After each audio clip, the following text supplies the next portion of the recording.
Thank you, members. It's 2 o'clock, I believe. If we could go to the first item on the agenda, which is election of chair. Could I have nominations for chair, please?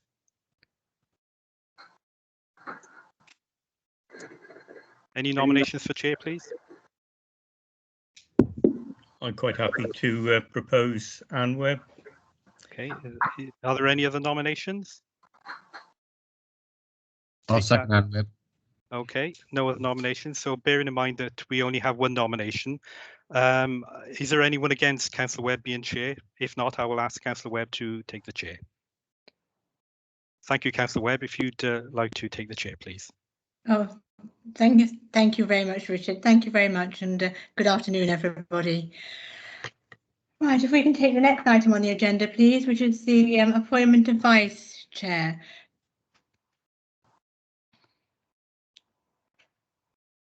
Could I nominate Councillor Watson, please? I'd be happy to second Councillor Watson. Thank you very much. Are there any other nominations, please? Thank you very much. Yolande, you happy with that? Thank you very much. Thank you. Okay. If we can move on, members, then to item number 3, apologies for absence and introduction of new members. Are there any apologies, please? Andrew. Apologies, Chair. Sorry, Andrew. I've got a list here. George Peterkin, Catherine Grimstead, Robert Niblett, Gareth Parry, Bob Hesketh, Matthew Price, Councillor Lane, Jay Bissett, and Christopher Rees. Thank you. Any more?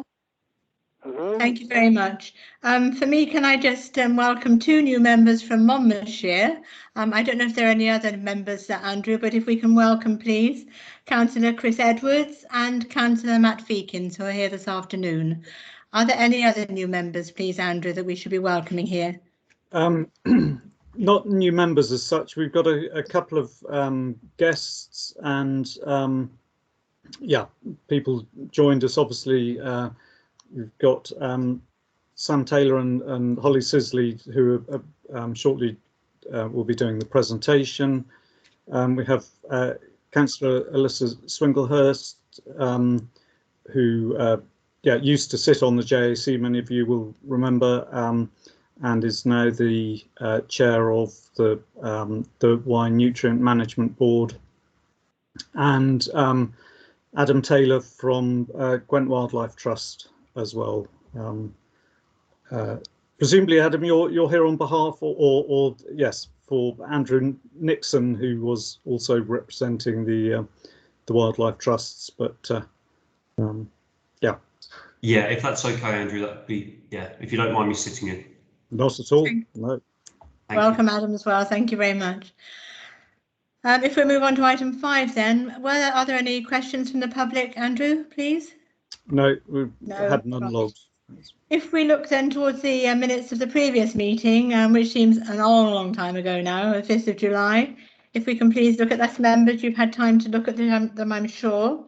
If we look at page 1, page 2, 3, 4, 5, 6. Yes, on page 6. Yes, thank you. Are we reviewing for accuracy rather than matters arising from them? We're looking at accuracy for the time being, without taking any matters arising after we've approved the minutes. Thank you. Okay, if you'll in come that back case, again. no Thank accuracy. You. Pardon? No problems with accuracy. Thank you very much. Page 7, 8, 9, and 10. Could I have a proposer, please, that I sign the minutes as a correct record of that meeting? Councillor Chris McFarlane. Thank you. And the seconder, please. Ashley Thomas. Right. Thank you very much indeed. I'll sign those at some stage. Thank you very much. Chair, yes. Chair, it's Councillor Wheeler from the Forest of Dean. I just wanted to ask a question. Actually, it was on the last item. Who is currently the representative from Gloucestershire County Council? Andrew, perhaps you can help here.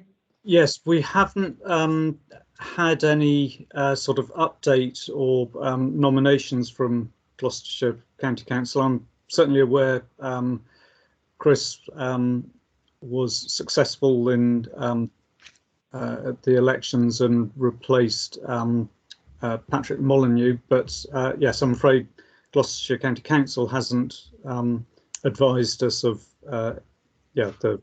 the county council's representatives on the JAC. So oh, that's a shame. Never mind. Perhaps a slight reminder might help. Yes. I'm sure that Chris and I will sort it out between us. I'm sure you will. Thank you so much. Thank you. Okay, somebody else raised something on page 6 to do the minutes, please? I'm not sure who it was. Yes, under Councillor McFarling, under matters arising, item 9, the Glover review. Is there any progress on implementation of the agricultural transition plan with respect to farming in protected landscapes? Yes, I will be updating on that on item 9 of the papers today. That's great. That's great. And I have another item for item 10, review of designated landscapes in Wales. Yes. It was just whether there was any progress with plans of a Nature Recovery Network 9-year strategy. Is there any report on what the strategy will deliver on the ground and when? I'm not sure. That's Welsh Government, so NRW strategy, I think. Yeah. I have to say at this stage that we don't normally take matters arising, but if there are any matters arising, perhaps we could contact Andrew before the meeting. But nevertheless, I think you've answered the questions very well, Andrew. Thank you very much for that. Well, I mean, on that, I could defer to either Adam or Holly if either of those know the answer to that. Andrew, I'd be happy to take this offline. Okay, thank you. Thank you for that.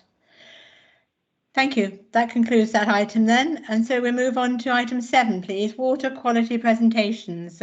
It's over to, who is it? Over to Sam. Holly and Sam. Holly and Sam. Welcome, Holly and Sam. Thank you very much for your attendance this afternoon. I'm sure you're really busy people, but we welcome your attendance here. Thank you. Thank you. I think Sam's going to attempt to share his screen. Good. So hopefully it'll work. So yes, could I ask everyone to turn their cameras and microphones off for the duration of the presentation, and then we'll come back to questions afterwards. Hopefully everyone can see that. See it. Yeah, I've got it. So just to introduce ourselves then, my name's Holly Sisley from Natural Resources Wales, and I'm the Environment Team Leader for Monmouthshire and Torvine. And Sam? And I'm Sam Thomas, and I'm an Environment Planning Specialist for the Environment Agency, covering the Wye.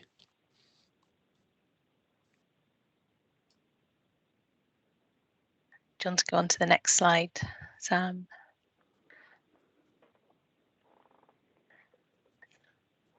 Okay, so we're just going to give you a little bit of background about water quality on the River Wye, and then just spend probably 10 or 15 minutes talking you through what the data is showing us about the River Wye, and then we'll have some time at the end for some questions.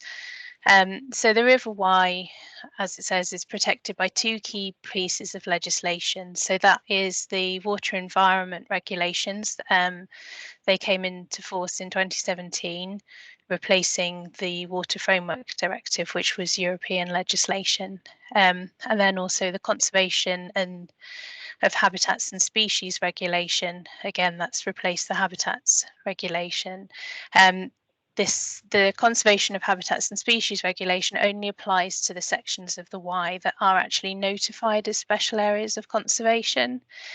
So within the AONB boundary, that would be the main Y, but it excludes some of the tributaries like the Tinton Brook, whereas the Water Environment regulations has a much broader coverage. So a lot of the tributaries are also notified, needs to comply with the Water Framework Directive targets. So I think Sam was just going to tell you a bit about the Water Environment regulations. Thanks, Holly. Yes, so the Water Environment regulations, as Holly said, kind of transposed into UK law the Water Framework Directive, which we were previously operating under. And the broad goal of these regulations is that all water bodies within our country should be achieving what we call good ecological status or good ecological potential. We've been operating under some broad strategic frameworks to achieve that by protecting those water bodies which might already be at those statuses, aiming to restore those that are not. We're currently embarking on the third cycle of that broad strategic framework, which we call River Basin Management Planning, which aims to take a whole catchment approach at looking at the issues within a river system. And that third cycle will be running from this year through to 2027. The River Basin Management Plan itself for this third cycle was delayed due to impacts of coronavirus, but we should be seeing that within the next year or so.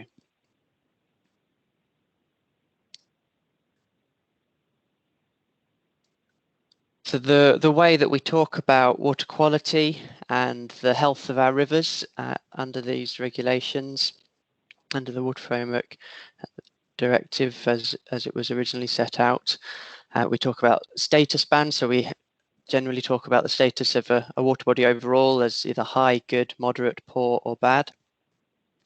And if it's a water body that's been particularly heavily modified, then we will refer to that as meeting good ecological potential or not. Generally, we use a one out, all out approach.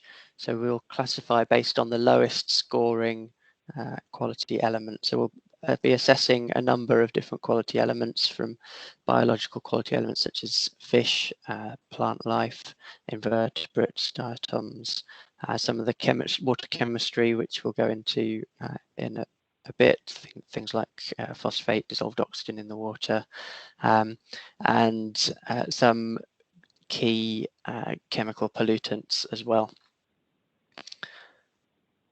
I won't go into too much more detail on that. I'll hand back to Holly to talk about the Conservation Habitats and Species regs.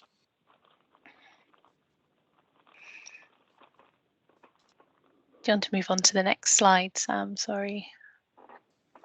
Yeah, sorry, there's just a slight delay with the okay. The slides coming through at the moment.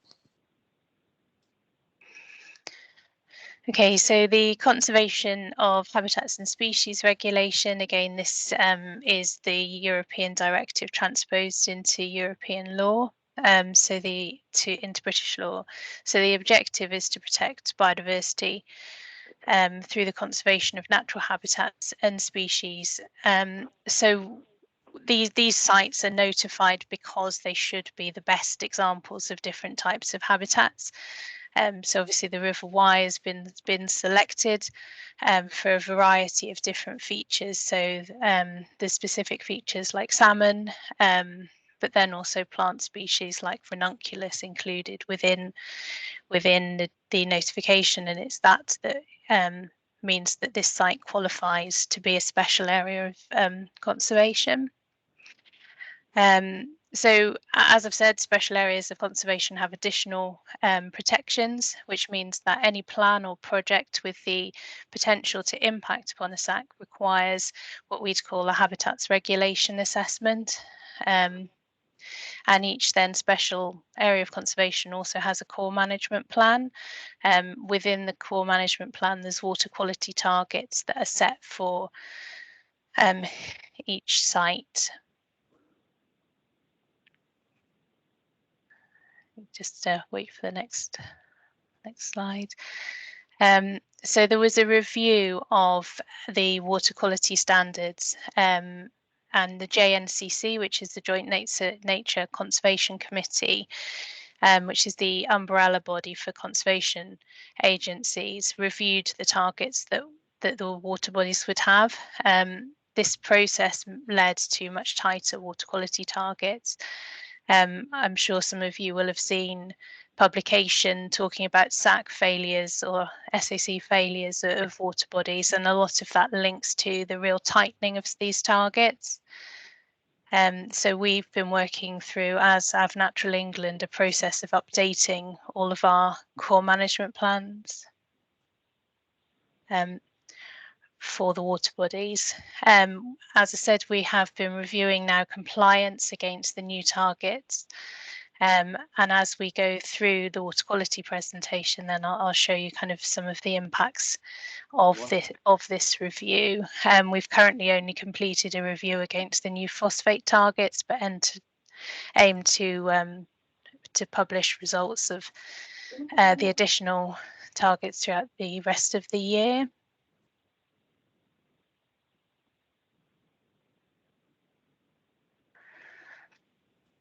Okay, so this is the data from Wales. So on the map, when it comes up, you can see the Welsh part of the Y. So you can't see when I'm pointing at my screen, that doesn't help.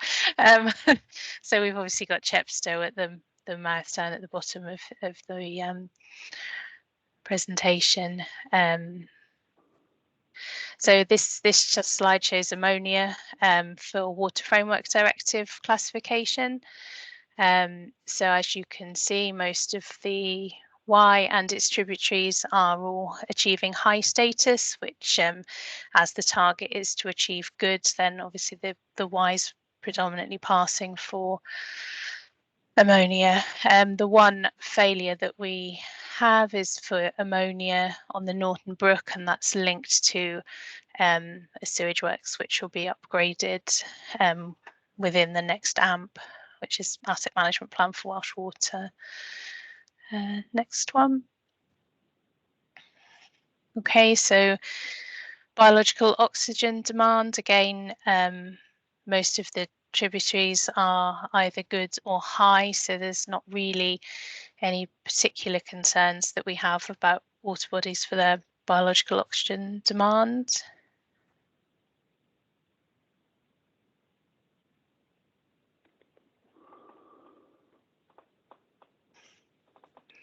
And then dissolved oxygen, again, most of the water bodies are achieving the high status, a couple with good. The only two that we would have concerns about really the Irvon, which is the classification for that is done off one data point showing failure, which suggests that actually it could be a problem with the data or recording rather than an overall issue on the Irvon. The CLIMV, however, is poor, and that is linked to kind of issues around Langorse Lake, and also the river, just as it comes out of Langorse Lake, has been quite channelized. There's quite a bit of potential there for a renaturalization project, which would maybe help improve oxygen levels.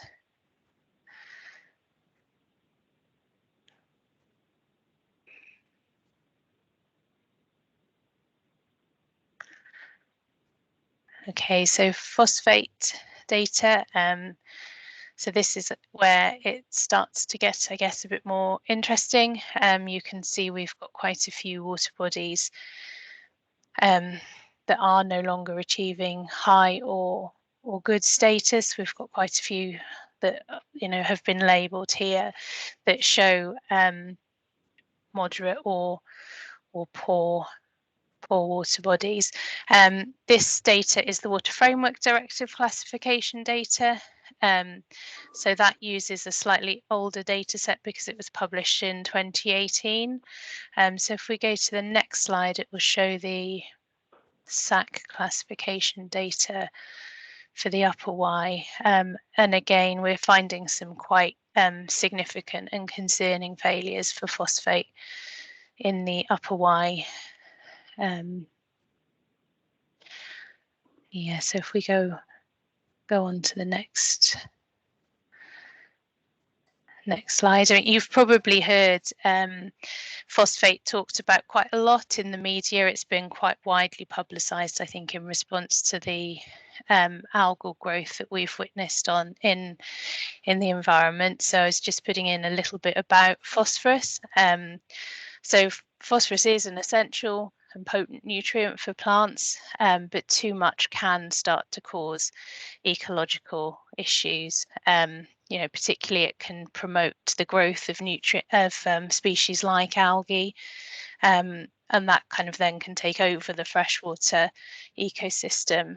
And I think, you know, we have seen some of that on the Wye, but it's a complicated picture. Algal blooms often happen during the summer when river flows are lower and temperatures are much higher. Phosphorus can be a marker for other water quality problems such as ammonia or low oxygen, but really we haven't been seeing that in the data on the Wye. Yeah, so the key message is phosphorus is widely agreed to be a nutrient most likely to harm freshwater ecosystems, but climate change is really increasing these risks because of more drought and sunshine, which is providing, you know, ideal growing conditions really for algae.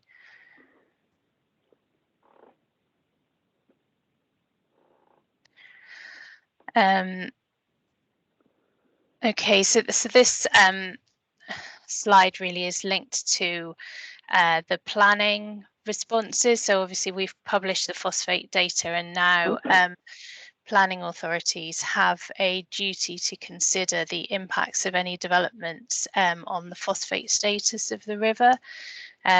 So water bodies that meet the standards, there may be headroom for developments, but obviously, as you've seen, a lot of the Wye is failing. So phosphate needs to be considered carefully at that planning stage, and NRW has put together guidance to assist planning authorities, but it's very much an ongoing process. I think the guidance at the moment is only interim.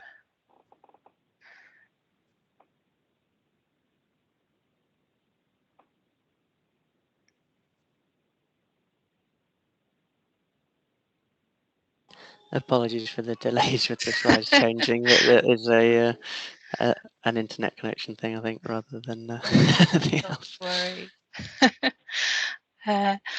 Okay, so pH is the next chemical element that's assessed for Water Framework Directive, and again we mostly see that the Wye achieves high status. There's just issues with acidification in the Upper Wye, which can be exacerbated by the forestry in that area too.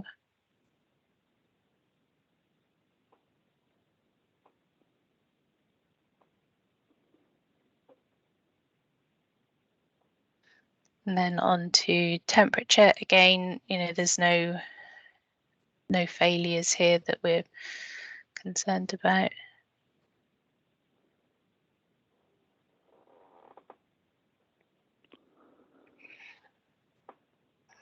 Okay, so we have lists of chemicals that are kind of put under either Annex 8 or Annex 10 substances.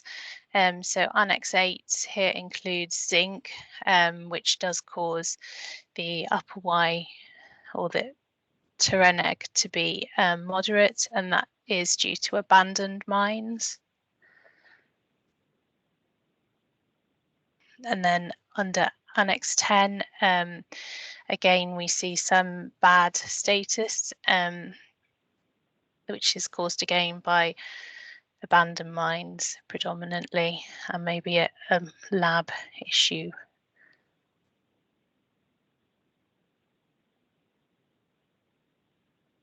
Okay, so that's covered the chemistry of the river.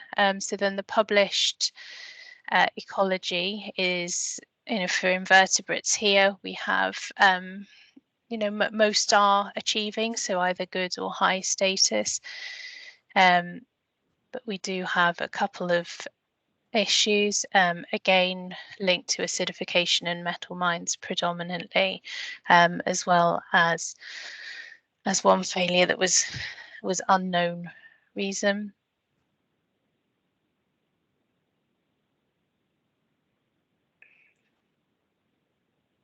Then the phytobenthos classification, again predominantly good, apart from the lower Clinvi, which is moderate, probably linked to Langorse Lake.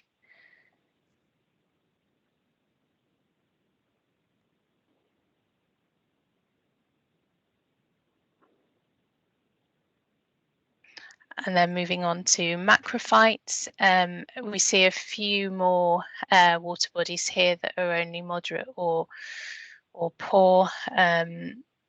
You can see them on the map. And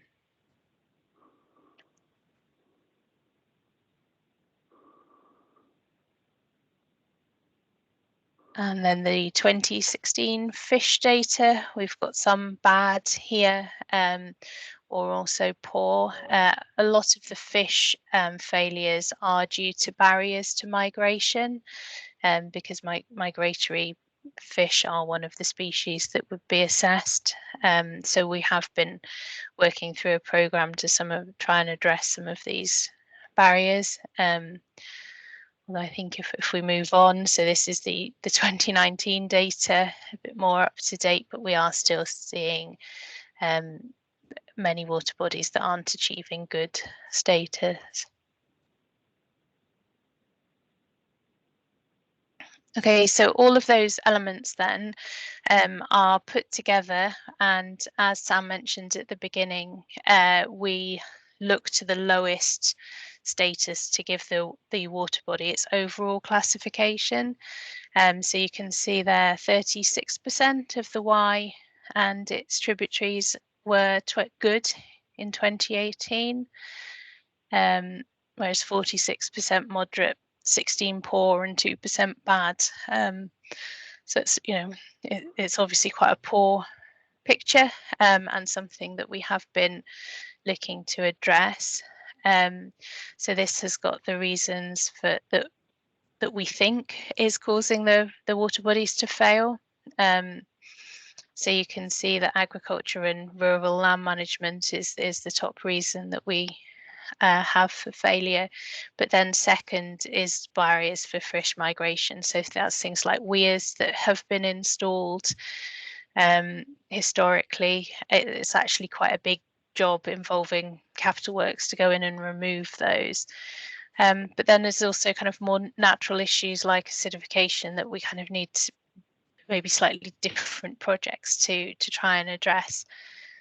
Yeah, so lots of different reasons for failure. Thanks, Holly. So that was the picture on the Welsh side, and as Holly was showing in the maps, that includes the Upper Wye and some of the upper reaches of the Lug tributary.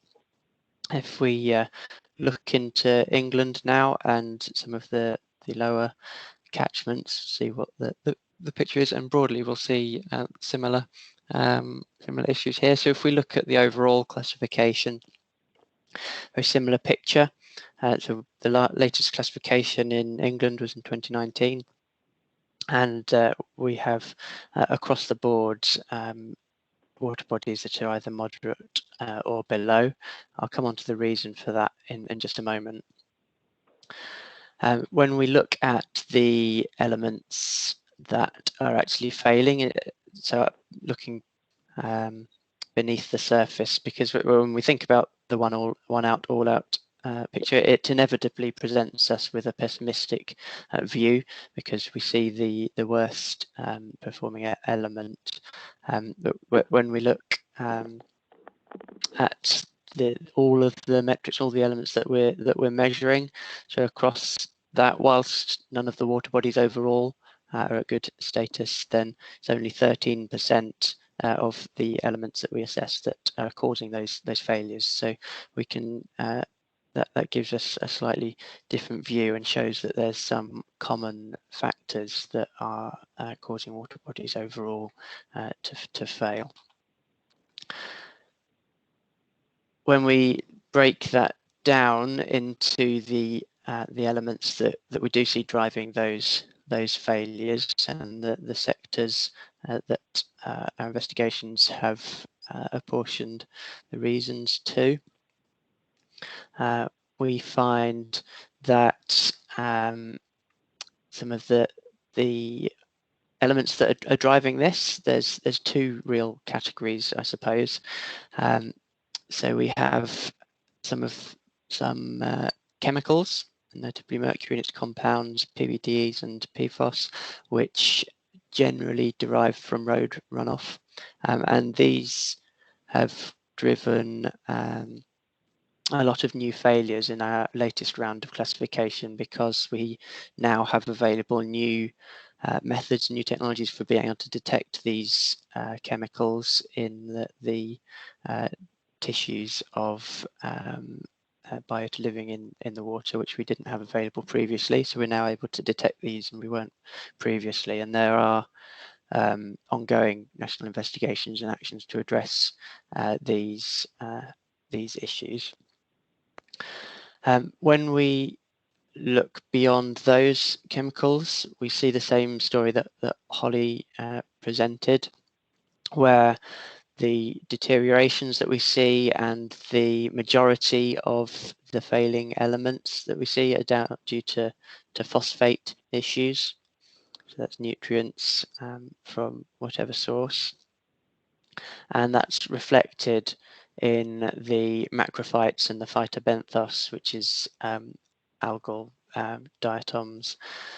Those classifications, they're generally an indicator of nutrient problems, though there are other things that can drive issues with plant life and diatoms. So broadly, we see that the main issue in the catchment is those nutrients that Holly was talking about. And as you can see, that's followed by issues with fish, which again are linked to the barriers that Holly was talking about.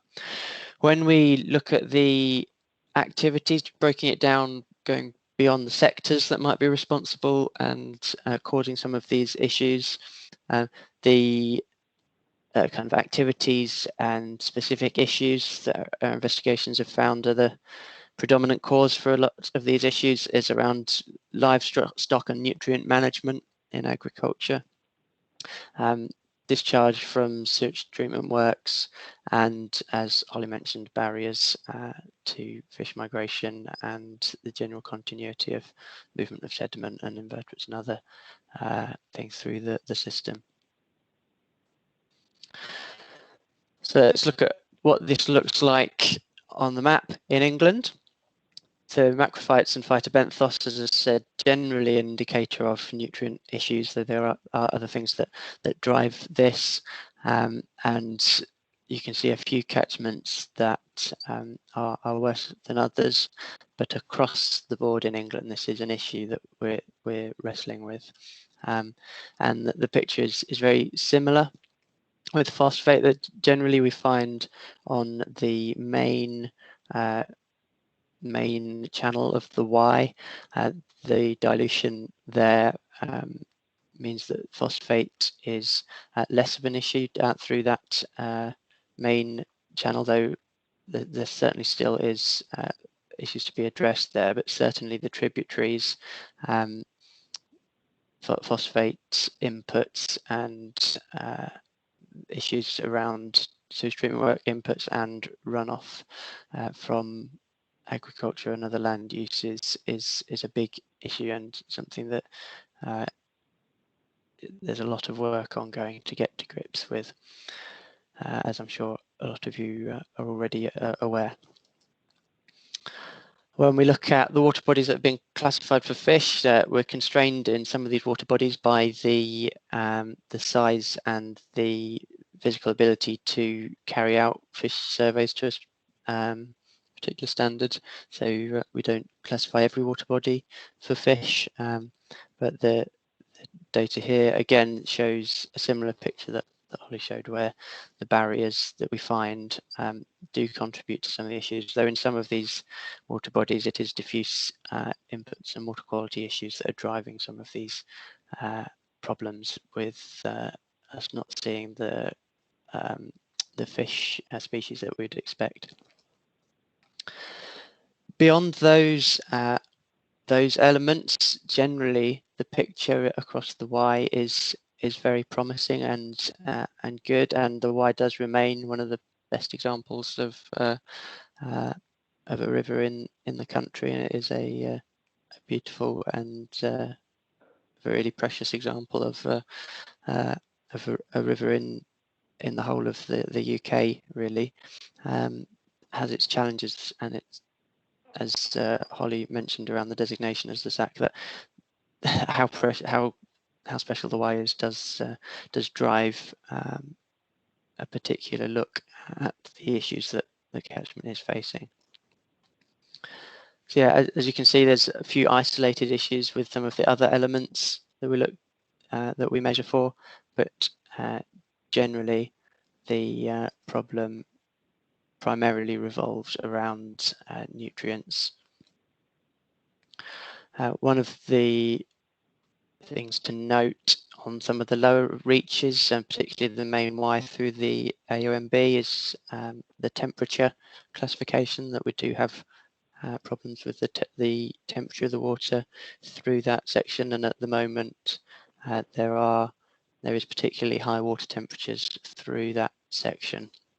And some of the algal species that we've picked up through those sections are indicators of are better indicators of temperature problems than they are of nutrient problems. So there are certainly some algal species that are responding to temperature issues through these sections, as well as the nutrient issues.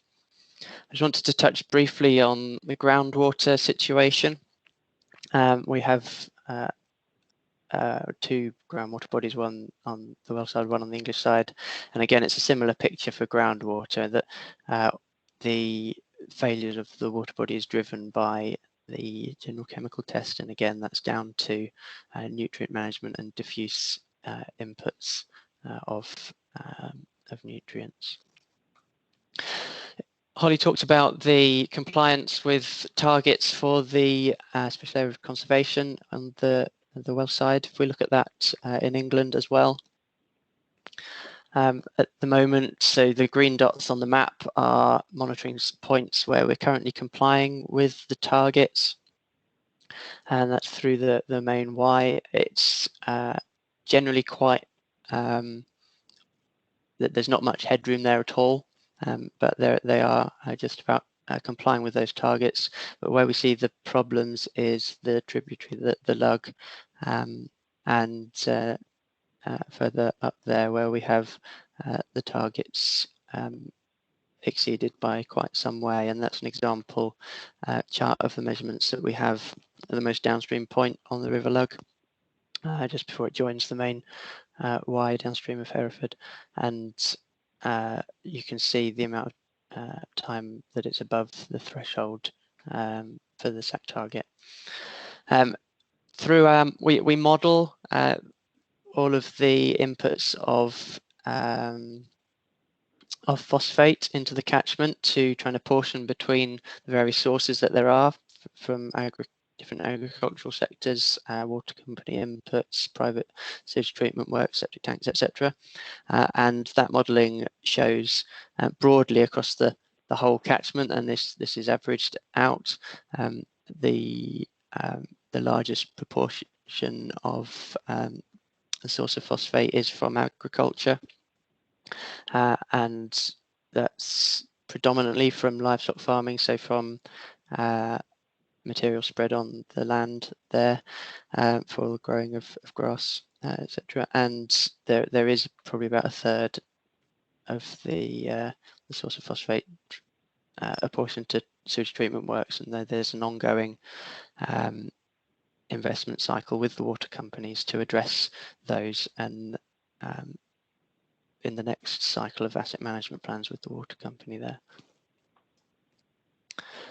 So wrapping up then, the key message is that generally water quality has remained reasonably static, although there are some deteriorations, and we note particularly the challenges with phosphate and nutrients.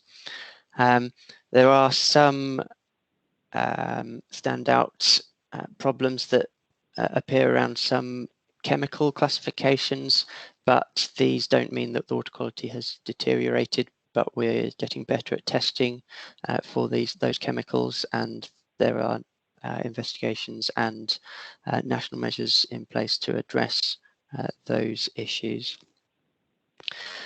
I think that the takeaway message is that the issues that we have around phosphate and nutrients are not easy. They are very complex issues to resolve and require work across the whole catchment to address across multiple sectors, particularly around land management. And it requires a real concerted joint effort to bring us in line with the objectives and the targets for our watercourses.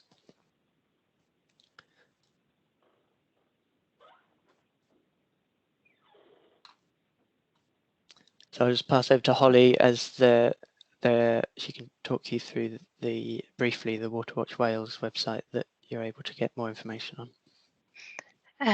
Yes, so in Wales we publish all of our Water Framework Directive classification data on the Waterwatch Wales website. So when this presentation is circulated, that will be, you should be able to click on that to go to the website, and the same for the Y and lug data on the ArcGIS site.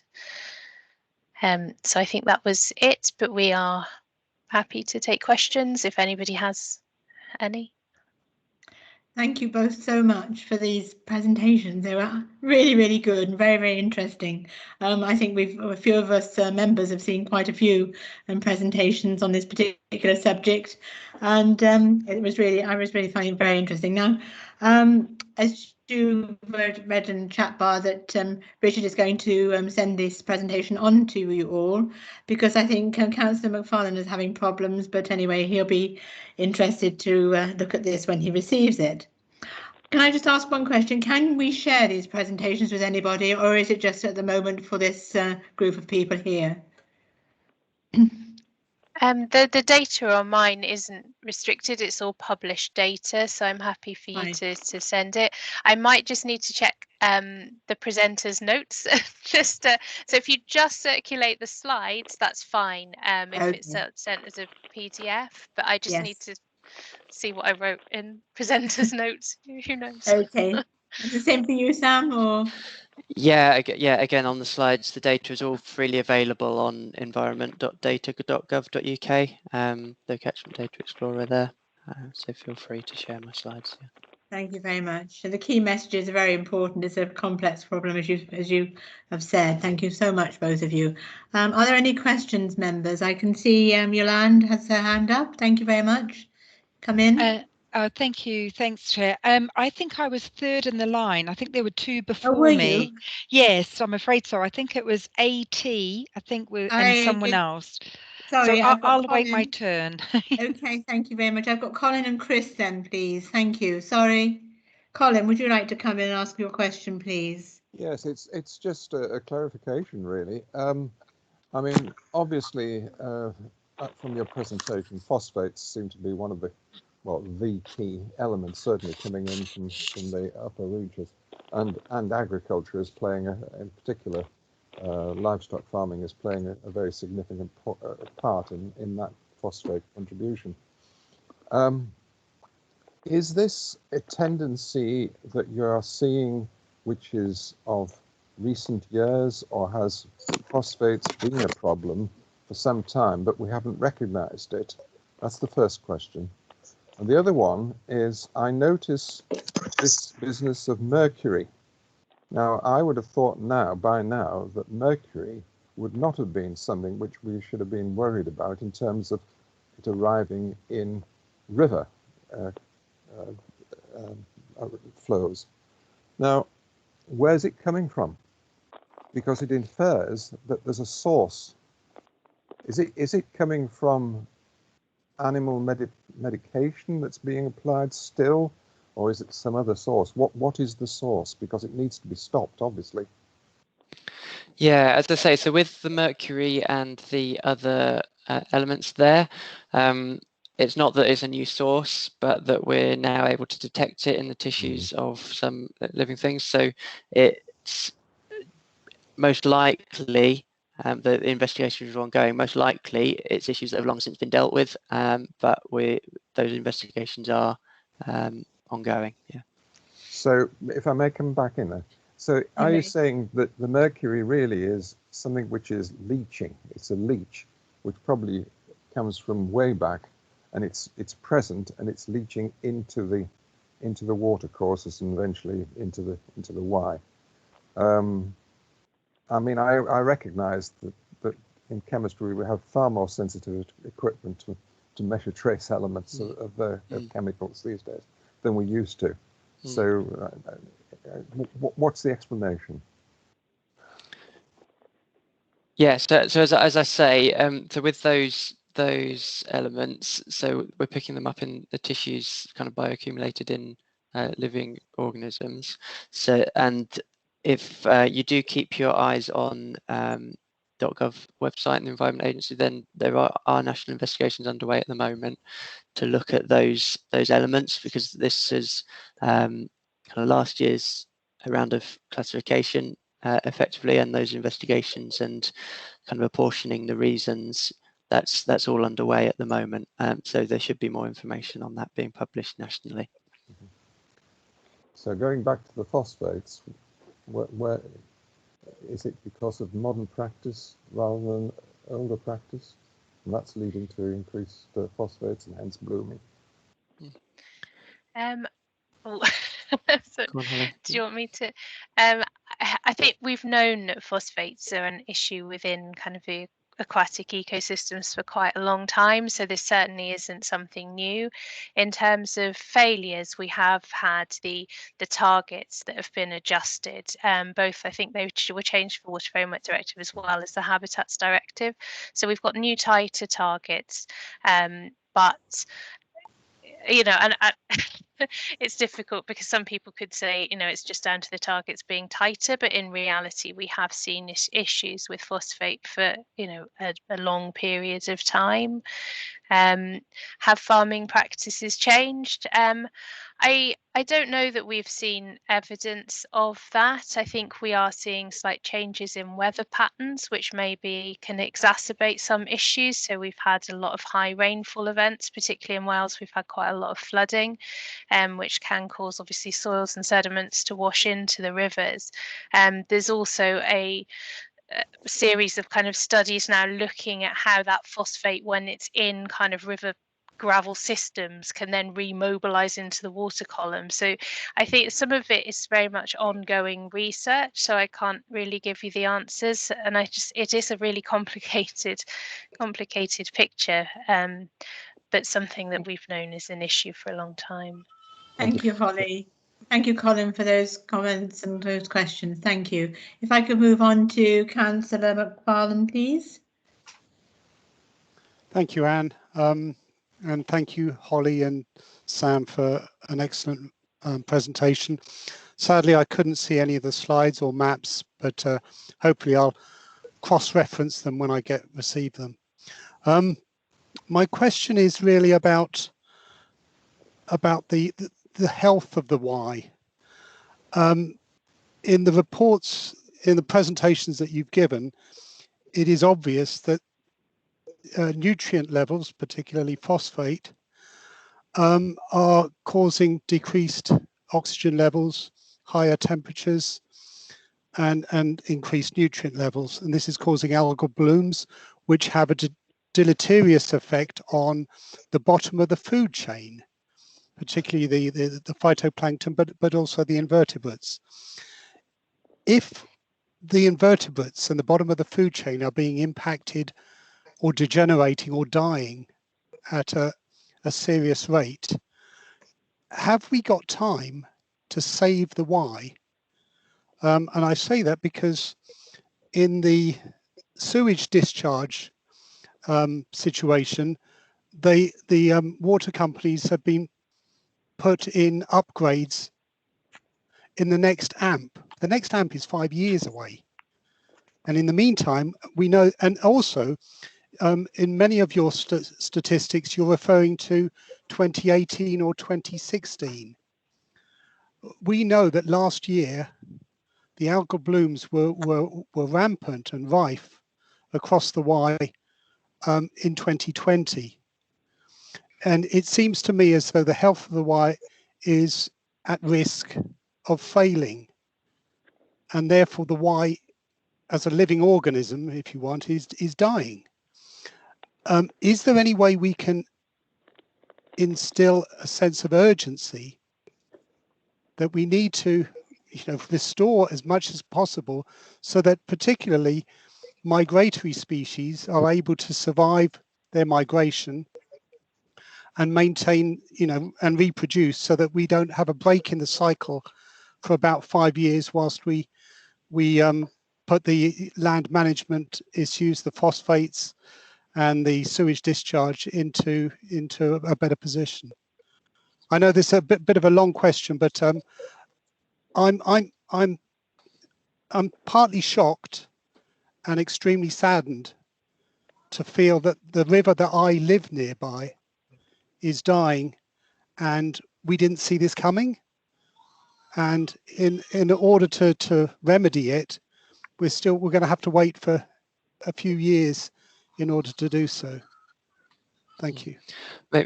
Yeah, thanks very much. Maybe if I take this for the England side to start with.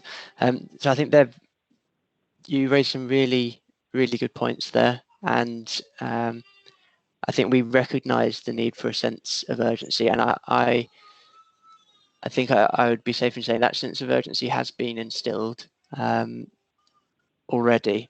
There's a huge amount of work ongoing through the Nutrient Management Plan Board, which it sounds like there are others on the call that would be able to talk about as well. And when we talk about the asset management plan for the water company, so this year has just begun the new asset management plan, and majority of those measures will be being put in place between now and 2027. Further measures on top of that we identify now would be for the next 5-year cycle. So there is a lot of work ongoing now, and not necessarily a hiatus for a few years. But you're right in your assessment of the urgency that we need to address some of these inputs, and issues like diffuse input of phosphate from the wider catchment need concerted effort across multiple sectors, applying pressure and in all the different routes that we can to create that change, because we're not just dealing with new inputs to the soil, but also legacy phosphate that's locked up in the soil, and addressing the pathways of that from the land to the watercourse as well. So I think you're exactly right on the need for urgency there, and that needs to be shared across all the sectors that are able to influence here. Thank you, Sam. Holly. Yeah, I mean, I agree with what Sam's saying. I guess the point I'd want to make is that we shouldn't just look at this in terms of water quality alone. it isn't, the algal blooms aren't just caused by a rise in phosphate. It's kind of everything that's happening on the land. So if we look at like climate change, we are seeing, I think, an impact of climate change on our water bodies, and we can't just look at one area in isolation. Yeah, so sorry, I'm not sure if we've answered your question, Chris. So I don't know if there was anything further you wanted to. No, thank you, Holly, and if I can beg, it is something we are all wrestling with, and it's a systemic problem, exacerbated by climate change. But there are ways, and we know there are ways to reduce flooding, work in the upper catchment with natural flood management techniques. Not only improves, reduces the risk of flooding, but improves outcomes for wildlife, and actually stores water in the upper catchments, and it stores carbon as well, which is obviously something we want to be looking to doing. I think in the light of the Glover report and Glover review, there is a need for more resource across the board to be able to not only monitor the changes, but to monitor the interventions that we plan to make sure that the Wye is a healthy river, not only for now, but for future generations. Otherwise we lose it, and that would be tragic. And I just wonder whether we as a committee or council can actually write to the various authorities concerned, including government and the ministries, to say, look, we really do need help with this, so that we can actually turn this around, because at the moment the trajectory is not a good one. And I don't know yet what the status of the Wye is at the moment, but if it's on the lowest common denominator, then it must be of poor quality, in a poor status, and that's not good. Thank you. Important points again. Thank you very much. If I could bring in Yolande for a moment, please, and then Elisa, and then I think we'll close this, and unless there's anything else that anybody else wishes to say, because it's an ongoing huge issue. But Yolande, thank you. Oh, thanks, Diane. Yeah, it's a good one actually for me, because it's following on from Chris's point of view. Something that I've been chasing up at Heritage Council is about the watercourse consent forms, and something that Heritage Council is now ensuring is that the ecologist is actually consulted on those watercourse consent forms, because when the council was given the forms from the Environmental Agency, I think over 12 years ago, something's come amiss, and I would urge other council members in your respective councils to just check that the watercourse application forms actually do have a site of an ecologist on them, so it's just not looking at the drainage issues. But all those little watercourses like brooks and feed into the River Wye, and I was just wondering, does the EA, because it has handed down these watercourse consent forms to Heritage Council and other councils, do you do any spot checks on if they are, do you do any spot checks on the consent form applications?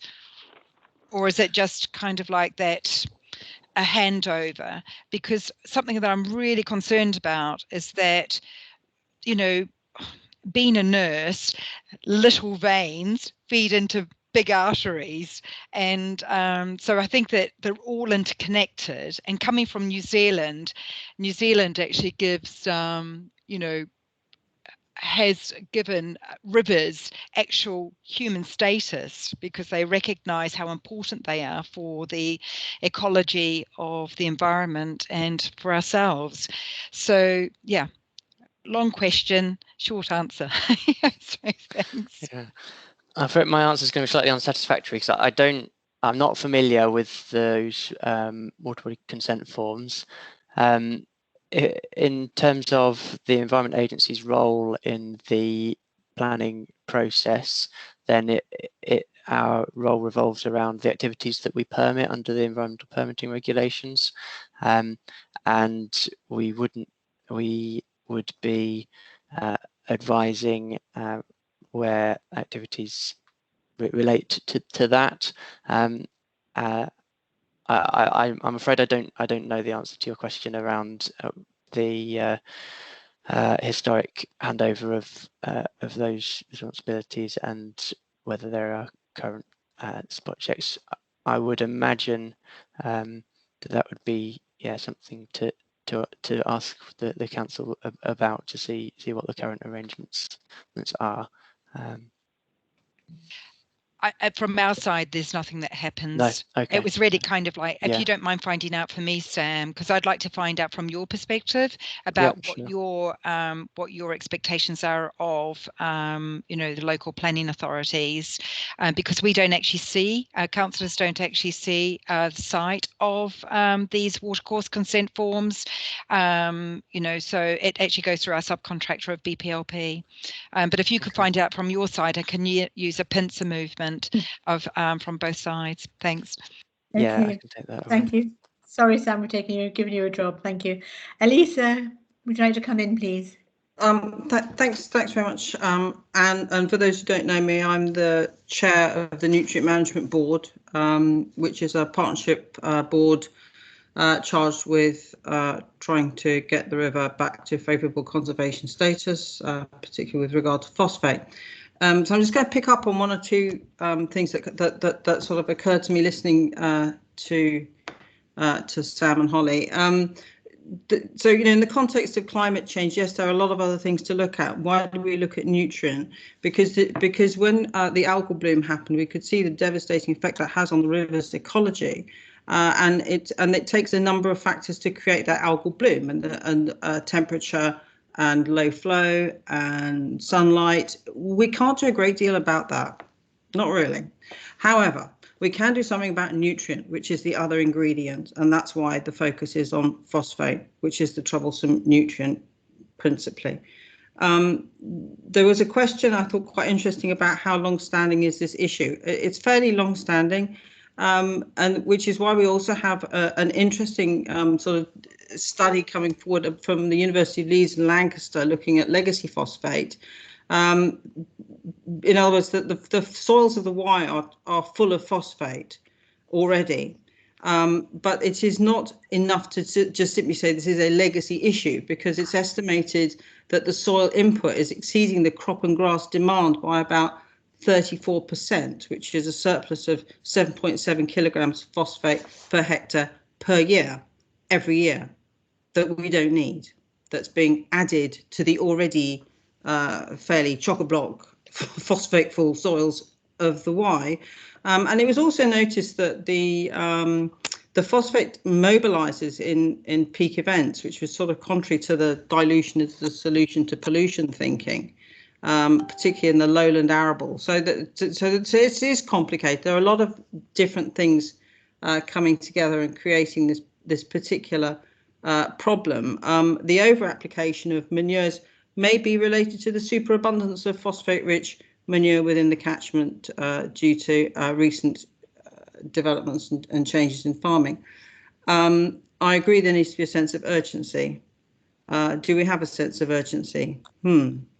I think probably not enough in my view, but it's a very difficult thing to solve, because whereas the sewage treatment works have technical solutions which are being put in place, as £50 million investment currently, it represents 25-27% of the issue. It's the diffuse agricultural that is very difficult to deal with, and I think perhaps that's where the sense of urgency needs to be more applied, along with a better understanding of the legacy. There are things that we can do if we're so minded. So there's a really interesting project at the moment, which is citizen science, working with the EA to bolster the data flow, particularly in the minor tribs, so that we have a much better sort of spatial sense of what's going on in more detail, which will give us a deeper understanding. And if anyone's interested in that, I'd be happy to get them connected up to that project. And then finally, I think Chris McFarlane was mentioning about flooding. He's completely right. This is what I call a bicranial monster. Flooding and water quality are inextricably linked. We solve one, we will solve the other. We'll certainly go a long way to solving the other, and that would be a good thing for all of us. Brilliant. Thank you very much, Lisa, for that. Thank you. Really welcome. Thank you very much indeed. Right, if there's no other hands up at the moment, I don't think. Andrew, did you want to say something? Sorry. No? Okay. Yeah, I'm not sorry, Chair. Sorry, Chair, I'm not sure how to put my hand up. Okay. It's Councillor Hardwick. Okay. I was made aware this morning that there's an interim office of environmental protection that's just been started up, based in Worcester, under Dame Glenys Stacey. Does anybody know anything about that? I don't know any detail of it, but it's... Elisa, you looked as if you knew something, perhaps. I'm not sure. Yeah, well, my understanding is it's sort of there to run alongside the Environment Bill and will be an enforcement agency of some description. Okay, thank you very much. Although, because now we've exited the European Union, but the difficulty is that infraction, we'd be talking to ourselves, and that's a little bit mysterious to a lot of people. But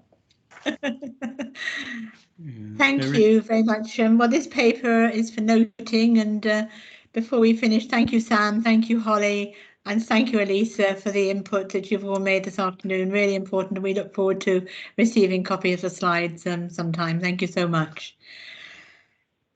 Right, we move on then to item 8, please, which is the Wye Valley Community Interest Company.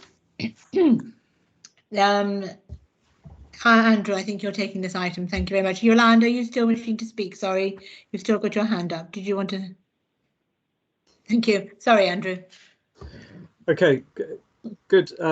Thank you. And yes, so this is in relation to the Wye Valley River Festival, and we at the previous meetings we've said we're moving towards a new body to take over the River Festival, as we'd realised it was no longer appropriate or feasible for the AONB unit to be the lead partner in that. So some of the performers and artists and the directors of the festival have now established a community interest company, and so they've got all the legalities and the bank account all sorted. So we're now really looking at defining the relationship between the AONB partnership, so the Joint Advisory Committee and the AONB unit, with this new CIC, Community Interest Company. And so attached is the agreement. It's a sort of more memorandum of understanding, but the agreement over what that relationship should be. And essentially the initial proposal is that either myself or Sarah Sawyer, as the community links officer at the AONB unit, we are invited to be effectively an advisor, a non-executive advisor to the community interest company trustees or directors. And they will also be setting up a broader advisory body, which will include a whole range of interests, similar to some of the sort of committees and working groups that we had and various iterations of the River Festival. So we retain a loose guidance and advisory capacity with the River Festival. We would obviously continue to be involved in the festival as a key partner, as attending events, and having a stand at events and things like that, and through our power to convene, pulling in contacts and exchanging information and so on and so forth. But we would no longer have a direct decision role in the River Festival, and that now rests with the directors of the CIC. So that, in essence, is the proposal here. The other thing, obviously, as Sarah and I are local authority employed staff, there's a sort of minor procedural issue, making sure that interest is logged, so we don't have any sort of conflicts of interest or anything. But as I said, we would be non-executive advisors, not involved in any executive decisions of the new CIC. The CIC are working on funding bids now. Their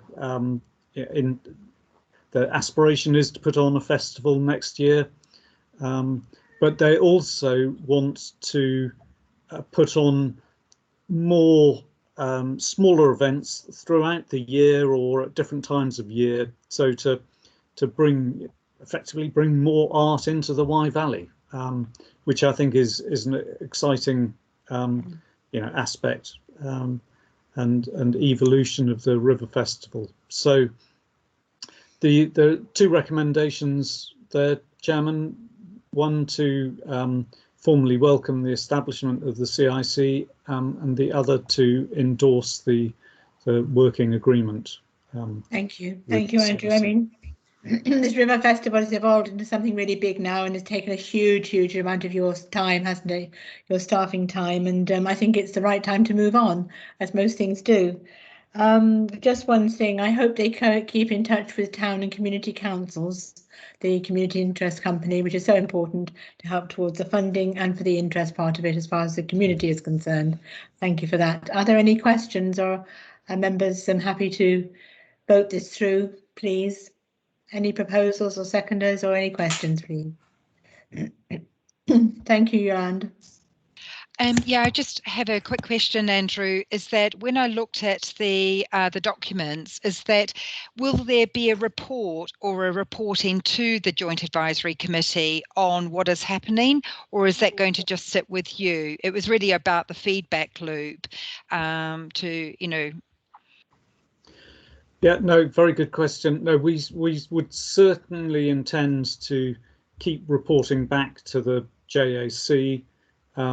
And yes, I neglected to say the sort of the second option, or possibly progression of this agreement, could be that a JAC member could have some sort of role on the trustees, or certainly on the advisory board.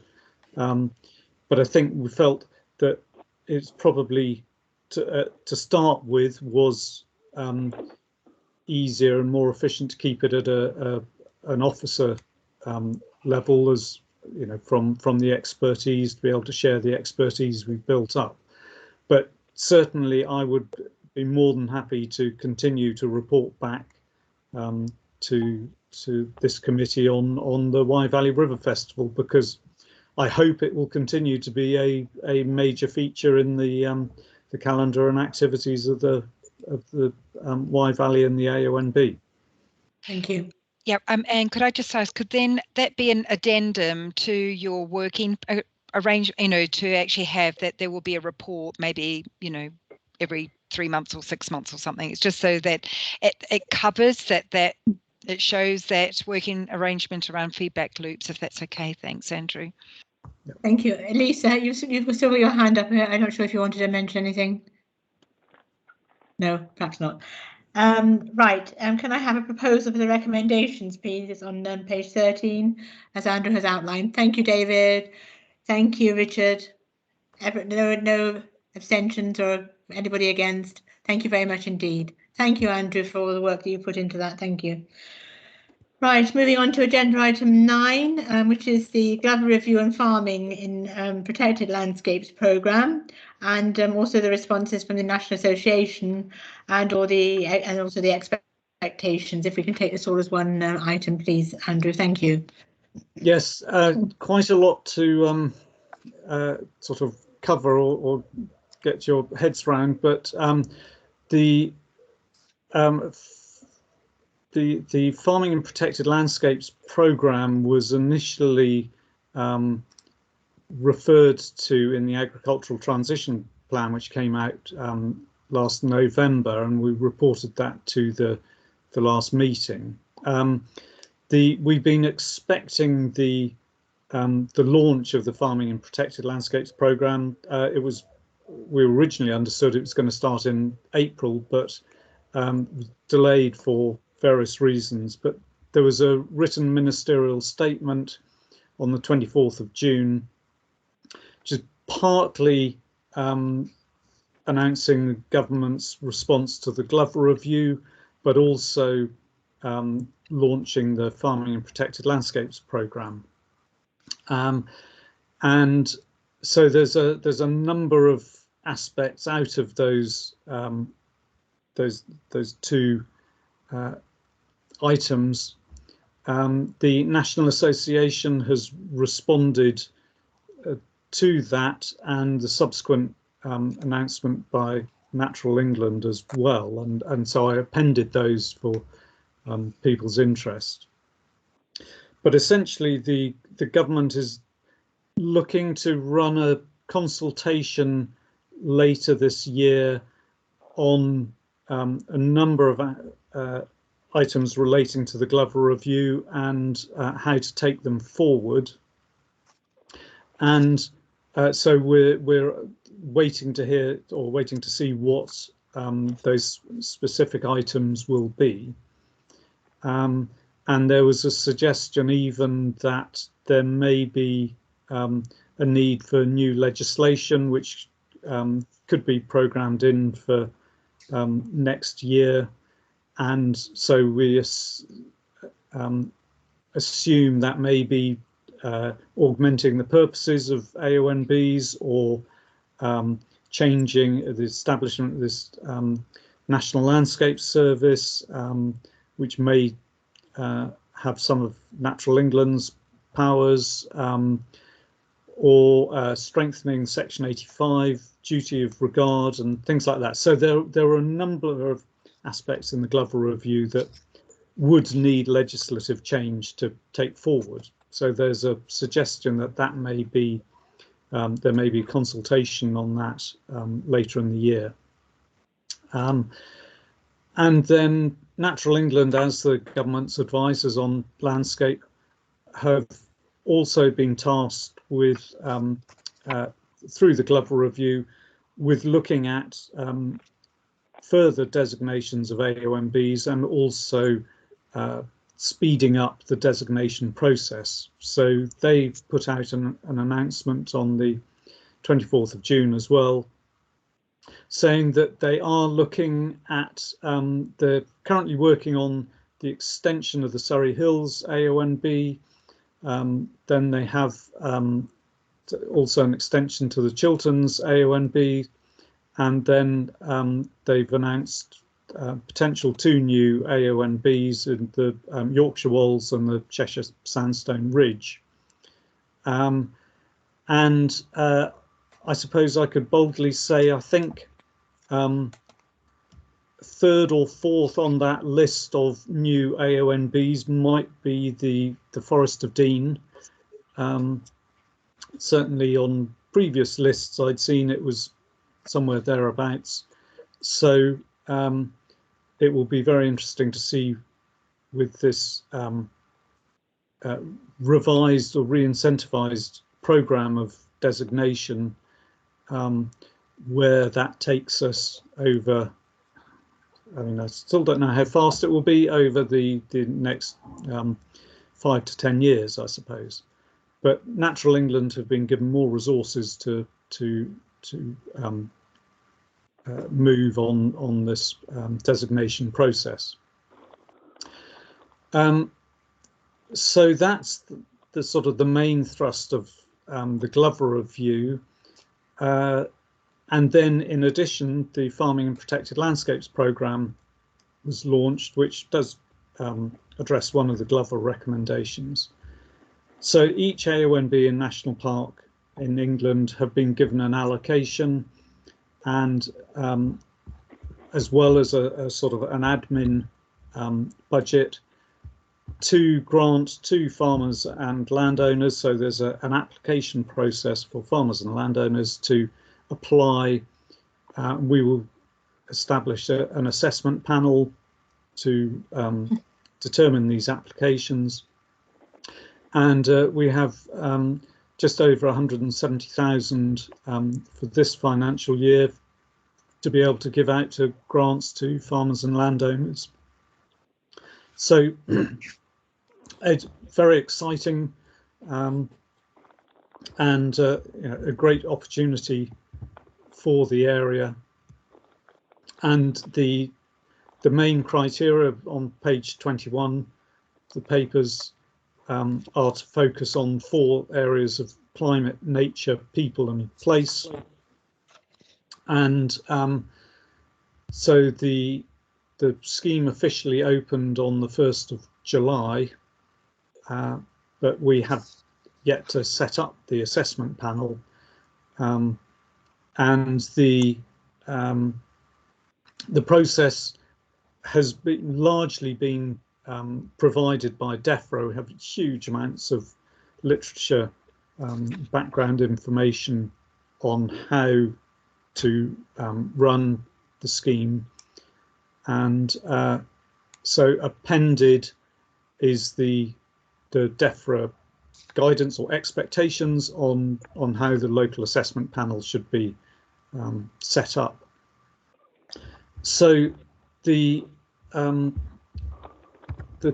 3 recommendations are to obviously welcome the ministerial statement, note the announcement by Natural England and the responses by the National Association, and then endorse the establishment of a local assessment panel. And ideally, I would be looking for at least 1 member of the JAC to be on that panel, and we would set it up as a constituted subgroup of the JAC, very similar to how the Sustainable Development Fund assessment panel is constituted as well.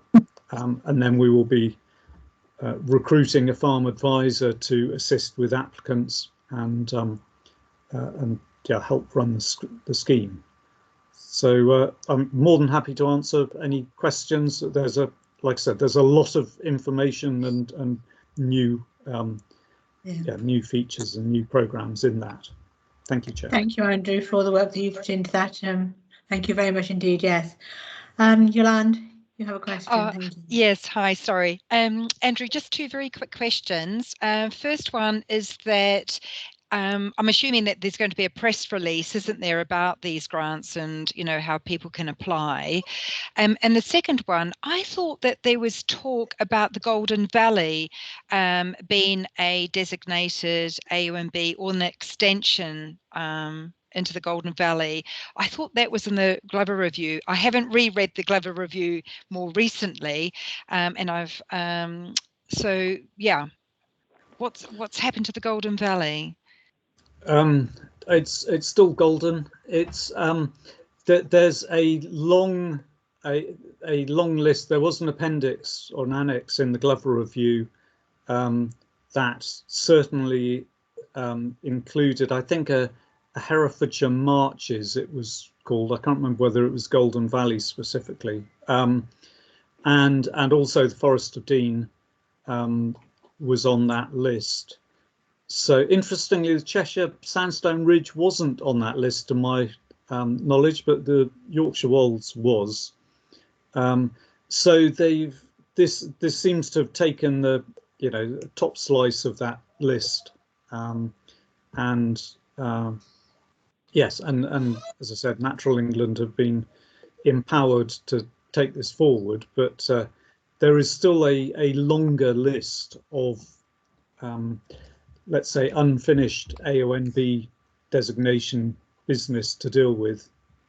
Well, one of the interesting things in the detail of the Natural England statement is they talk about making a new sort of new Hobhouse or report, which was the Hobhouse report was the report came out in 1945, I think, and it mapped out all the areas that were potential for national parks and what became AONBs.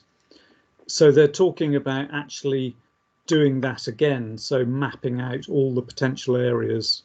So I think that will be, you know, very interesting move forward to putting some lines on a map, even if they're fuzzy lines, but which should help clarify which are the aspirational areas and which might not be.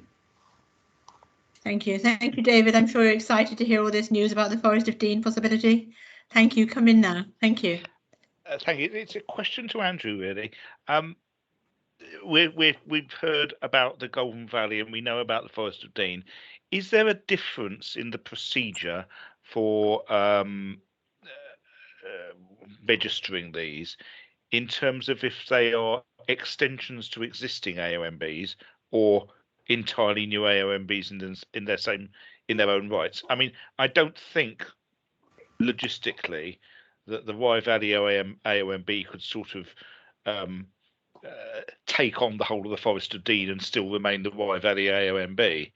On the other hand, the Golden Valley, depending on exactly what you mean by the Golden Valley, might just be, well, I don't mean it might just be, but might be simply an extension to the Wye Valley AONB. And I just wondered if there was a difference in process. I think it's a good question, and I don't know the definitive answer, but I would assume, my guess is that an extension would be a sort of fairly logical resolving of a anomaly in the boundary, or yes, maybe taking in a bit more of the same landscape feature or something. I don't know the details for the Surrey Hills or the Chilterns, but I know, I mean, when what was generally termed an extension of the Clwydian Range AONB in Wales, which is all right, that's was handled by the then Countryside Council for Wales and then Natural Resources Wales. That was actually, the Dee Valley bit was actually a separate AONB.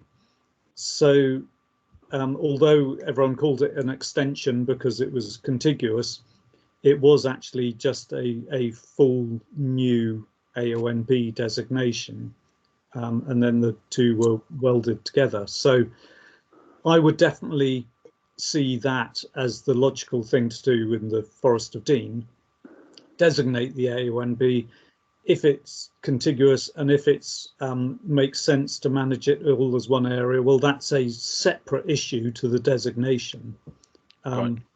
But I know in the past there were proposals that the Wye Valley should be extended to take in the Markle Ridge, because for reasons that I don't understand, it doesn't take in the Markle Ridge. It just it wiggles up through a lane in the middle of the Woolhope Dome up to the village of Woolhope. So I would see that as an obvious extension to the Wye Valley AONB, but taking in Sudeley and Cinderford and Newent probably would yes, would be a bit of a stretch for the Wye Valley. Yes, would perhaps be a bite too far. Yes. Okay. Thank you, Andrew. Yes, Stu. As you know, this was discussed quite a bit and has been discussed over the last 10 years and more. The thing that, up until now is that the money has not been available to extend, or not to extend, but to create new ones, because partly because certainly with the financial problems we had 10 years ago, there would be no more money available, and therefore any extensions, and particularly any new ones, would bite into what funds we already had. In other words, we would all lose a substantial amount to pay for the functioning of a new AONB. That's one of the things why it was held back, if you like. And as far as I'm aware, from my experience, there is no set way of creating new ones. When you ask them for the system in which it's done, it's in the end a matter of pressure. Thank you. Thank you, Ashley. For people that don't know, that was Ashley Thomas. He represents the voluntary conservation sector in Monmouthshire. If people haven't met Ashley, which I think some of you haven't, that was Ashley Thomas. Thank you, Ashley. Right, Andrew, do you wish to come back? Yeah, I mean, just to say that currently the Natural England have got new money and for this designation process, and the government have announced this 30 by 30 aspiration or target to designate 30% of the country by 2030 for nature recovery, and the government see the AONBs and national parks as key to that. So in a sense, you can see this as part of that drive to designate more AONBs and therefore to help achieve their target. There is certainly resourcing and funding implications, of course, behind these proposals, but we assume there is goodwill and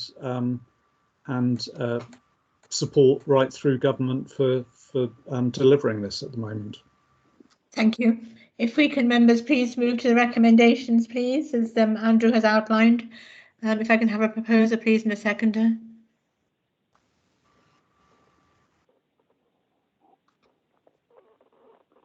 Thank you very much, Ben, and thank you, Yolande. And I imagine there's no dissent on David. Thank you very much. Thank you for that. Right, plenty to think about. And we move on now to item 10, the AONB funding bids, please, Andrew. Thank you. Yes, this follows on nicely from the resourcing. We have, as always, as the AONB unit, been pursuing funding bids for both large and small to progress our work, and so there's a number of bids that are coming through now. We've been successful with a Severn Trent Boost for Biodiversity project, which is to control the particularly Himalayan balsam and Japanese knotweed and some American skunk cabbage in the sort of Big Swear to Brockware section of the Wye. We're negotiating with Natural Resources Wales. We've the opportunity to bid for some similar funding in a sense of biodiversity and ecosystem resilience funding for obviously the Welsh side of the Lower Wye, and also the Environment Agency. Again, we're bidding, negotiating for some continuation funding for natural flood management and riparian tree projects that we ran last year, well, last couple of years really. So those are all we're sort of in final negotiations stage before signing agreements on. We have also just submitted a fairly major application to the National Lottery Heritage Fund in partnership with Gwent Wildlife Trust and the Woodland Trust. Again, just for the Welsh side, I'm afraid, but for just over 260,000 for the next, will be running for 18 months on a whole range of nature recovery and nature networking connectivity projects through the SSSIs and the SACs on the Welsh side. So we submitted that application last week. So we'll wait to hear, and we'll obviously keep you informed. So the recommendations are to welcome those funding allocations that have been secured, and to endorse our recently submitted application for Lower Wye Nature Networks project. Thank you. No mean task, all these applications, Andrew. Thank you for all the work that's gone into them. Thank you so much. Any members, any comments, or do you wish to accept the recommendations? Yeah, thank you, Yolande. Seconder, please. Thank you, David. Thank you very much. Thank you, John, as well. Thank you. Right, we move on then to, thank you again, Andrew, because it really is a huge task doing this work. Thank you. If we move on then to item 11, the AONB partnership study tour, which we're looking to hold on the 17th of September, God willing. Thank you. Yes, absolutely. We obviously had cancelled the study tour last year because of the pandemic, and I would like to think we should be able to hold something this year, all meet up for real somewhere out in the countryside, but we feel it's probably or may not be appropriate to try and squeeze us all into as fewer minibuses as possible. So therefore we're considering actually everyone using their own vehicles, which on the one hand is obviously not the most efficient way to travel around, but maybe the healthiest under current conditions. And so the proposal is that we would create an agenda, an itinerary that would probably all meet at a car park, look at a few sites or issues within walking distance of that, and then maybe move on to another site or place where we can all be able to park, and then have another quick site visit. So we would be very much constrained by the parking logistics, and we would possibly limit it to just a half day, again to make it a bit simpler, so there wouldn't be a charge for it, because usually the main charge is to cover lunch costs and the transport costs of the minibuses. Yes, and just hope we can get a further step back to normal for next year. But so it's really to ask, are members happy with that sort of proposal, or yes, do you all want to squeeze back into a minibus and be shunted around the country and the countryside in what used to be the old normal? Thank you, Andrew. A comment in the chat bar there, very interesting. If you want to offset your carbon whilst travelling around, you could make part of your visit to Wisewood Common and plant trees while you're there. Chris, you wanted to say something. Thank you. Yes, thank you, Anne. It was simply to Andrew to suggest that, of course, the 19th of July is fast approaching, and we don't know how many of the restrictions will be lifted, or whether we will be in a situation where we can actually cram back in a minibus, assuming that most of those that are travelling will have been double jabbed, injected, vaccinated, and that the chances of being hospitalised or dying would be so remote as to make it not worthy of consideration. I'm always anxious that we reduce our carbon footprint, and to have a convoy of 20 or so cars driving around the Wye Valley AONB does not really,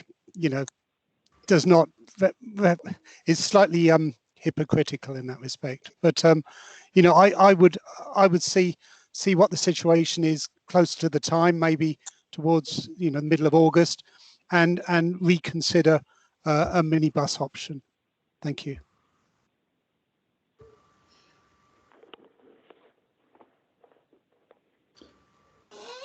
Oh, you're on mute, Anne. Oh, I would imagine that the members are happy with the recommendation. David, you wanted to come in, sorry. Yes, I mean, I don't know how realistic Adam's suggestion is, but would it be possible to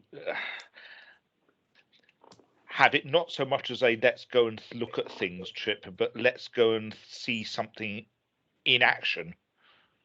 Instead of having a tour, go and have a look at something in action. So it isn't driving around in a convoy of cars, it's go somewhere and look at it and see something happening. It's just a exactly suggestion. as Adam has suggested, really. Yeah, as Adam has indeed. suggested. Yeah. Okay. Thank you very much. Does anybody else want to speak on this? I see Matt is in favour of this idea too. So can we just move on? That it's an ongoing situation, really, isn't it? We can't really make any decisions, firm decisions at the moment. But we'll leave it with you, Andrew. I think all the members would agree with that. Yeah, I mean, I'm more than happy to arrange something that is, as appropriate as possible and as informative as and interesting and useful as possible. So I'm happy to take that away, and I'll obviously email everyone in due course. And but if people provisionally put the Friday the 17th in their diaries, and then I will obviously come back to you all as plans firm up. Thank you very much. Thank you. Your hand is up, Chris. Did you want to say something, or is it an old hand? I can't remember. Okay. Sorry, legacy hand. I'll take it down. Thank you. Right, moving on to agenda item 12, which is your annual report, or our annual report, Andrew, for 2021.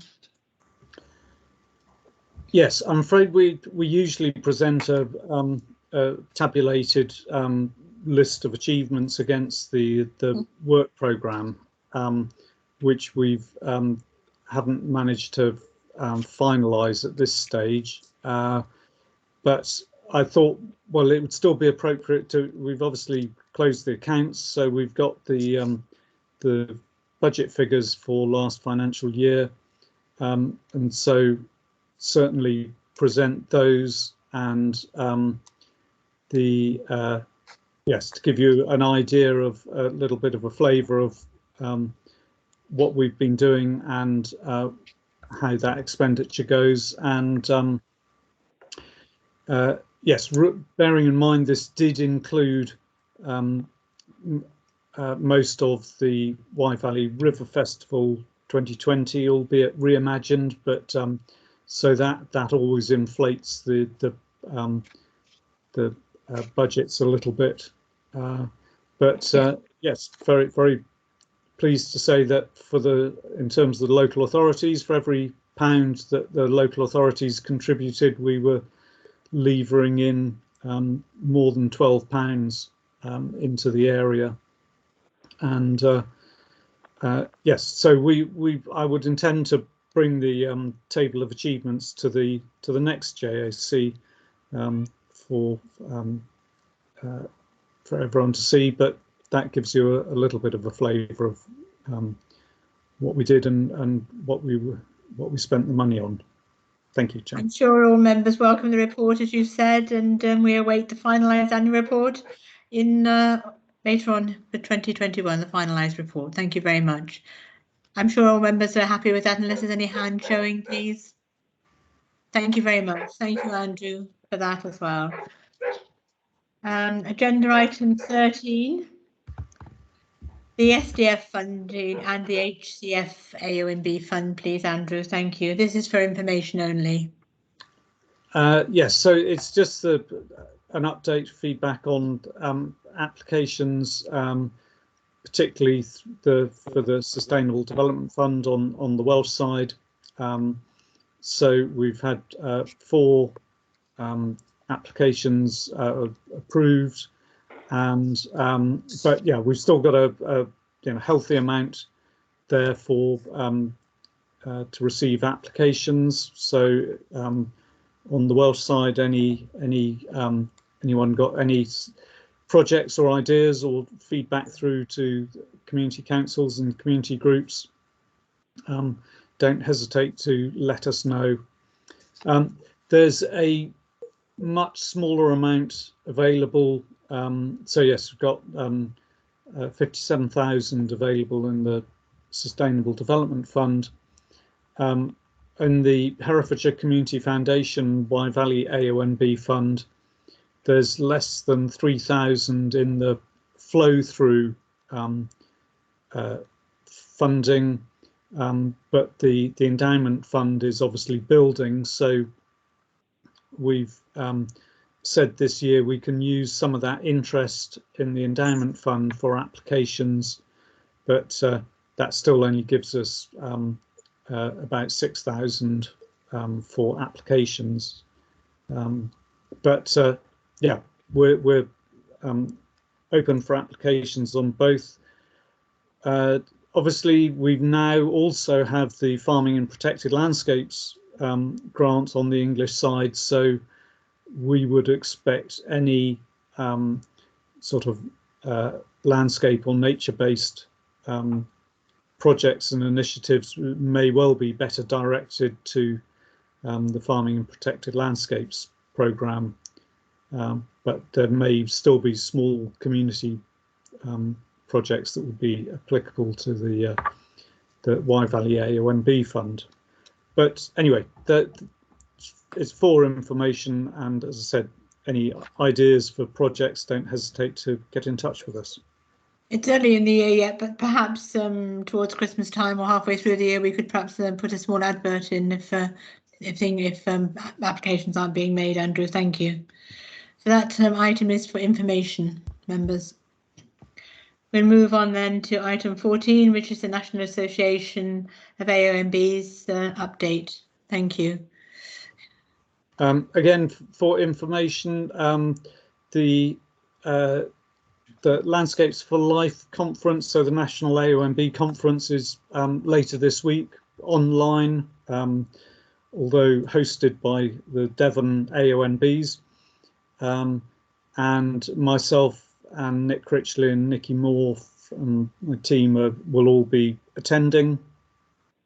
So we'll certainly feedback from that, and the new DEFRA Minister, Lord Benyon, will be, I think, giving a presentation as well. And so yes, so that's good. And I meant to say under the previous, we're very pleased to have Lord Benyon back, as it were, as a DEFRA Minister. When he was an MP, he was Secretary of State for Environment, and he was very favourable and supportive of AONB, so it's very nice to have him back as our Minister, albeit from the House of Lords. So yeah, there's the Landscape for Life conference.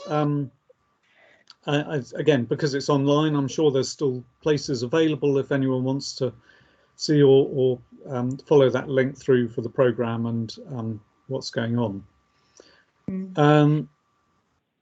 There's also been work, or lots of work in the background with DEFRA and Natural England, but the National Association have signed this memorandum of understanding with Natural England and National Parks England.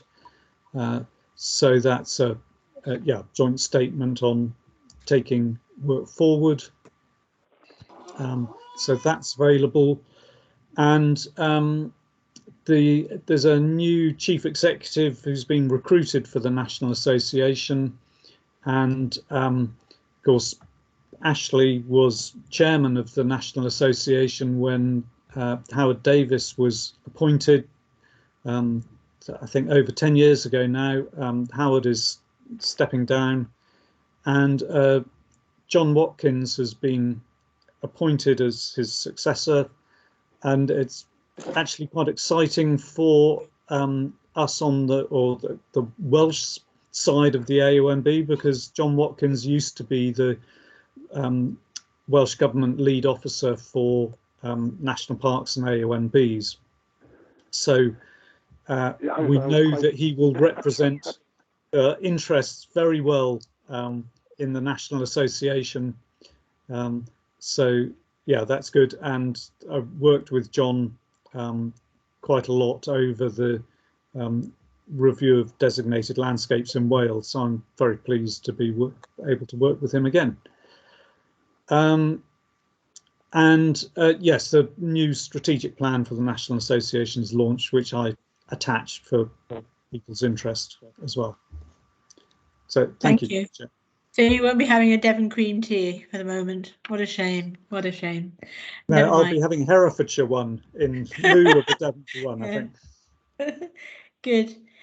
Thank you very much for those papers.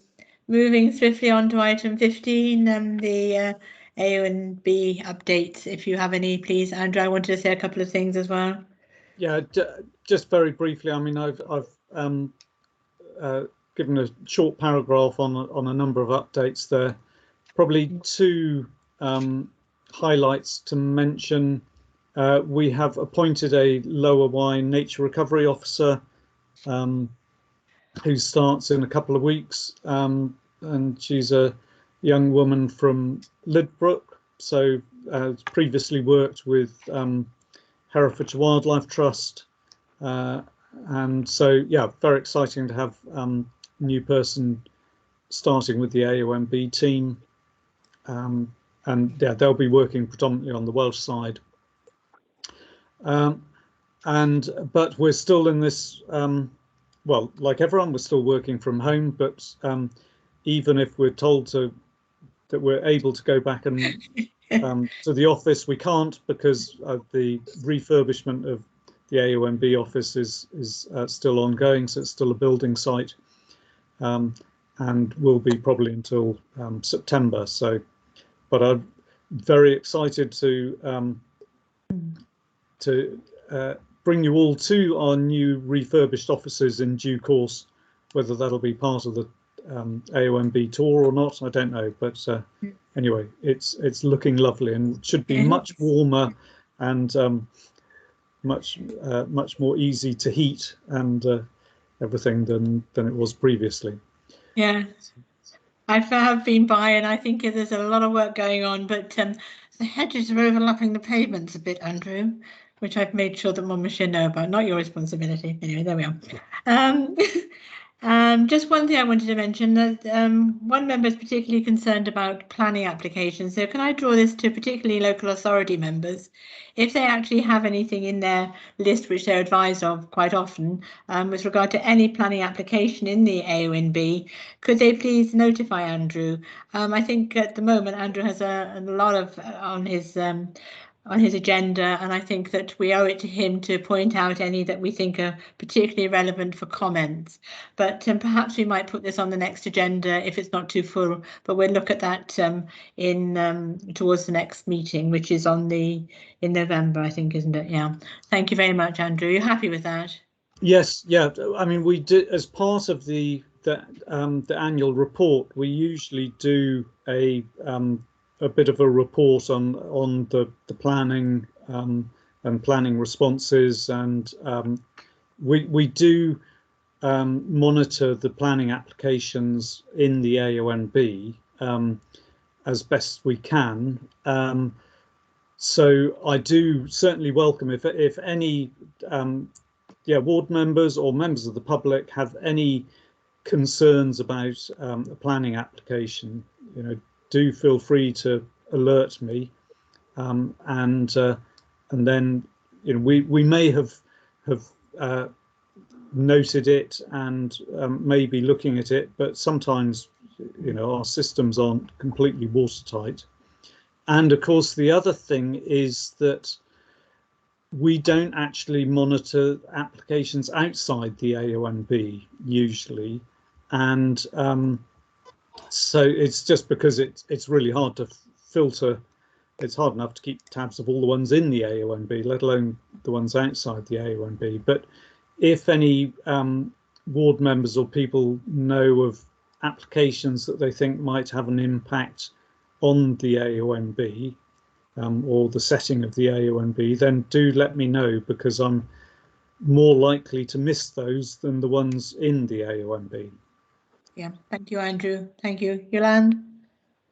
Yeah, just on planning, something that I've become very aware of over lockdown is a lot more extensions and extensions and people doing up their properties, but they don't have the same vigorous oversight as a full planning application. Do you know what I mean? It's kind of like and what I'm worried about, as you know, with the light pollution, I keep asking about lighting, and my poor planning officers must be thinking I must be buying them a record and t-shirts soon, but I was wondering, Andrew, is it possible to be considering actually getting a planning officer? Because I was just thinking about the phosphates presentation by Holly and Sam, and looking at all that you're doing, is it worth thinking about getting actually a member of staff in your office whose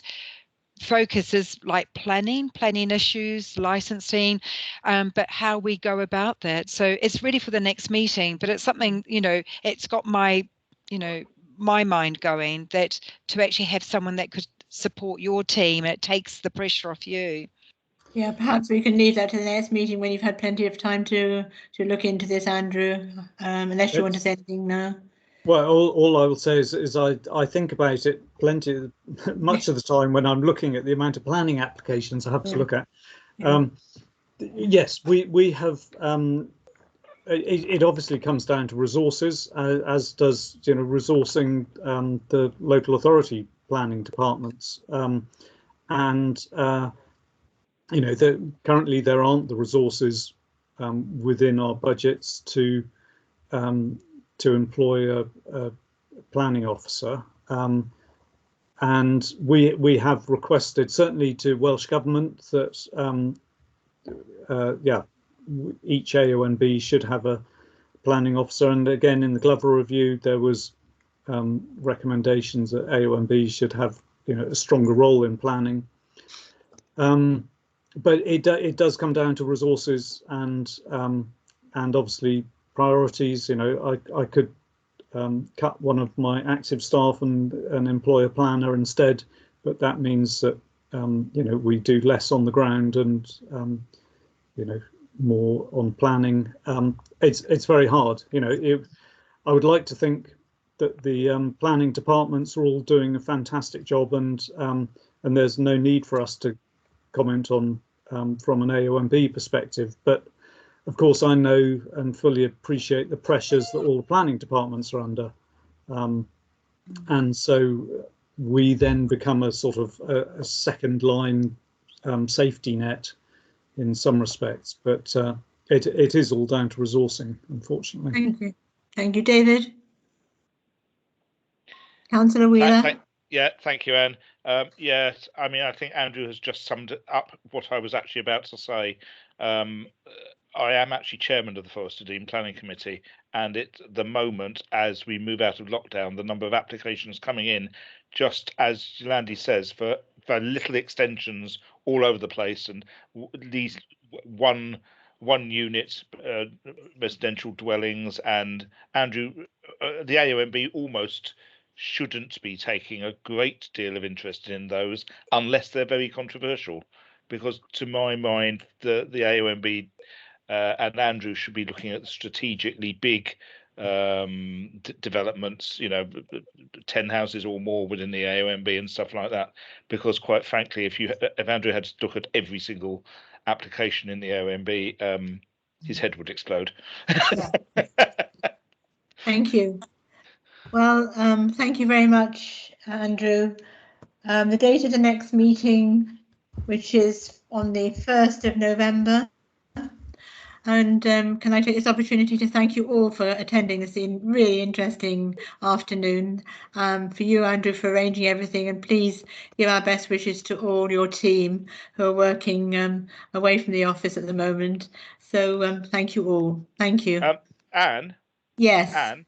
Yes. Sorry, I should have picked it up, and I'm sure Andrew said, how are we going to know about the things on the 17th of September?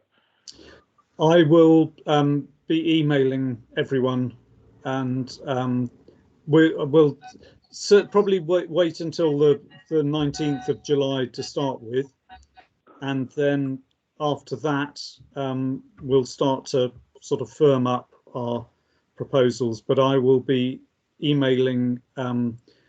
Yes, we always invite all the JAC members, obviously, all the ward members, and the parish and community councils. So I will be getting in touch with everyone, and yeah, probably yes, mid-July and or yeah, late July, and making some proposals then, depending on what the restrictions look like. Thank you. You can tell me that, David. Thank you. Yep. Right.